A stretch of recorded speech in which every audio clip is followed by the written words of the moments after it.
தோசை மாவை ஒரு tomato spicy அடை தோசையாக மாற்றுறதுக்கு இதை ட்ரை பண்ணி பாருங்கள். 1 டேபிள் ஸ்பூன் துவரம்பருப்பு, 1 டேபிள் ஸ்பூன் கடலைப்பருப்பு ஒரு 3 மணி நேரம் ஊற வச்சுக்கலாங்க. காரத்துக்கு ஏற்ற மாதிரி வரமிளகாயை தண்ணியில் நல்லா அலசிட்டு ஊற வச்சுக்கலாம். 3 மணி நேரம் ஊறினதுக்கப்புறம் மிக்ஸி ஜாருக்கு மாற்றிக்கலாங்க. அதுக்கப்புறம் இதுக்கு 1.5 டீஸ்பூன் அளவுக்கு சோம்பு, 3/4 டீஸ்பூன் சீரகம், கட் பண்ணி வச்சுருக்கிற 2 தக்காளி, இதுக்கு அளவாக மட்டும் உப்பு, அதுக்கப்புறம் 1/2 கப் அளவுக்கு தேங்காய் சேர்த்து போட்டால் நல்லாயிருக்கும். இது எல்லாத்தையும் நல்லா அரைச்சிட்டு ஒரு 2 கப் அளவுக்கு தோசை மாவு கூட நல்லா கலக்கி விட்டுட்டு அப்போதைக்கே நம்ம தோசை விட்டு எடுத்துக்கலாங்க.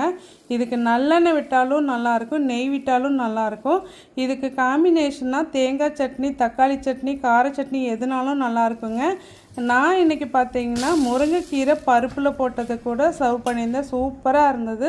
கண்டிப்பாக ட்ரை பண்ணி பாருங்கள். கொஞ்சம் டிஃப்ரெண்ட்டாக நல்லாவும் இருக்கும். தேங்க்யூ.